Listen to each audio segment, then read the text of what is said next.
Thane ward संरचना पर विवाद गहराता जा रहा है। विरोधी पार्टियों ने इसका जमकर विरोध करना शुरू कर दिया है। इसी बीच यह वार्ड संरचना जनहित के बजाय राजनीतिक पार्टियों की सुविधा को ध्यान में रखकर तैयार की गई।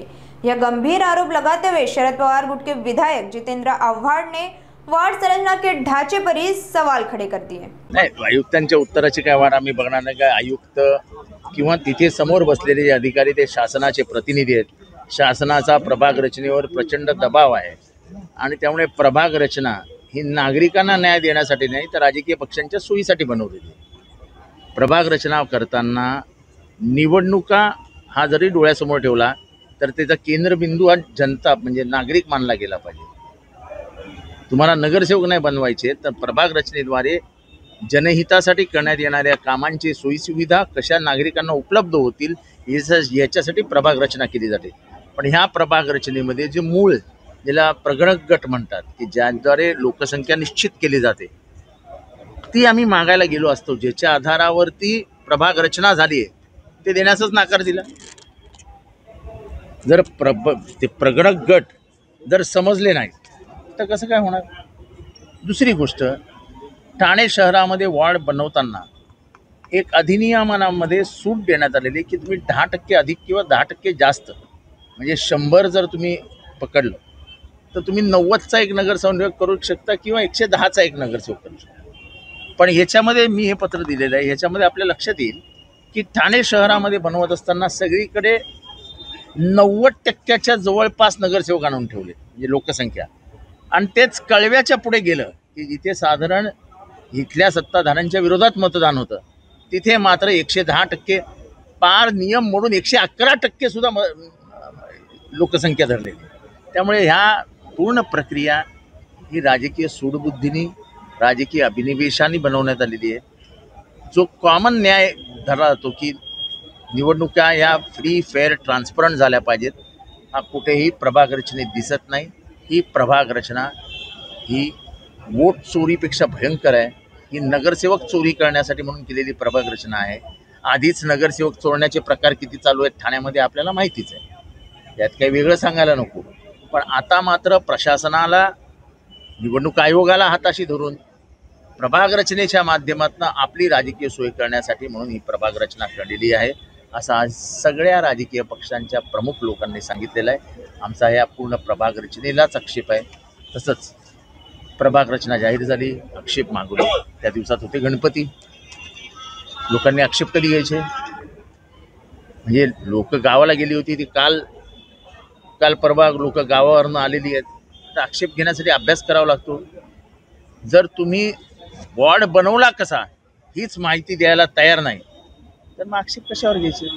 त्याच्यामुळे आम्ही असोत म्हणजे राष्ट्रवादी काँग्रेस पक्ष, शरद पवार गट, शिवसेना असोत, मनसे असोत, काँग्रेस आहेत, सगळे प्रमुख राजकीय पक्षांनी भूमिका घेतलेली आहे की ठाण्यातली प्रभाग रचना ही एका राजकीय पक्षाच्या नेतृत्वाने प्रशासनाला हाताशी धरून केलेली प्रभाग रचना आहे आणि त्याच्यावरती आमचा सगळ्यांचा आक्षेप आहे, कारण का ठाणेकरांच्या हिताच्या विरोधात।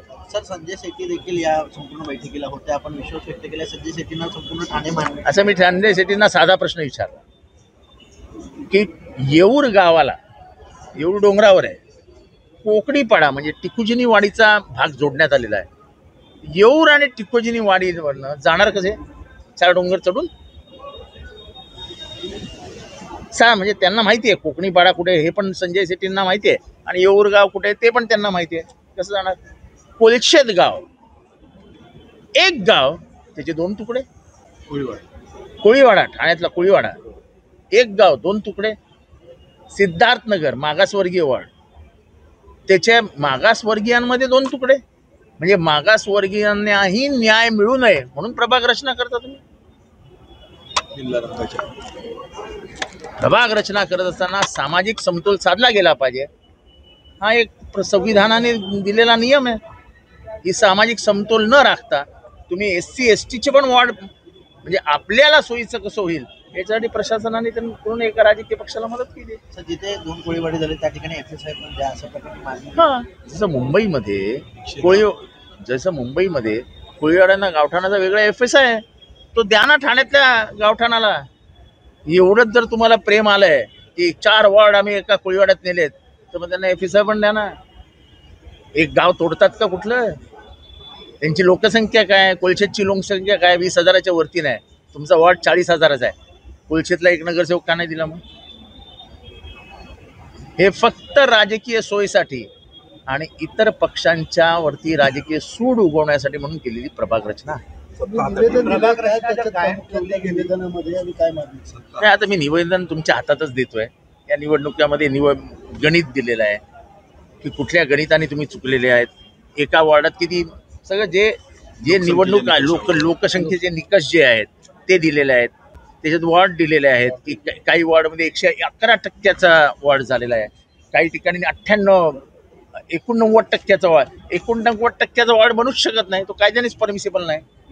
111% वॉर्ड बनूच शकत नाही, तो कायद्याने परमिसिबल नाही. म्हणजे कायद्याने परमिसिबल नाही ते ठाणे महानगरपालिका करतं. आपण या संदर्भात जर ही हरकती तुमच्या त्या नोंदवल्या त्या जर मान्य केल्या गेल्या नाहीत आणि वॉर्ड पुन्हा आहे तेच रेटून दिले तर तुमची भूमिका काय असेल?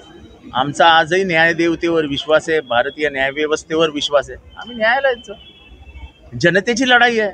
एक तर ठाण्यात पाणी नाही, रस्त्याचं वाटोळं झालेलं आहे, कचरा कुठे जात नाहीये, वाहतूक कोंडी निर्माण झाली आहेत. आणि ह्या वॉर्ड रचनेनंतर तर वाटोळं होणार आहे. कारण का जर समतानगरमध्ये गटर करायचं असेल तर एकाला जावं लागेल वागळे स्टेट प्रभाग समितीत, दुसऱ्याला जावं लागेल लोकमान्य नगर प्रभाग समितीत आणि तिसऱ्या जावं लागेल वर्तक नगरमध्ये. म्हणजे एका समतानगरच्या नागरिकाने किती वार्डात जायचं, किती प्रभागांमध्ये फिरायचं. त्यामुळे कायद्याने जो शब्द वापरला व्यवहार आणि संलग्नता हे दोन्ही शब्द गाळून ही प्रभाग रचना करण्यात आलेली आहे.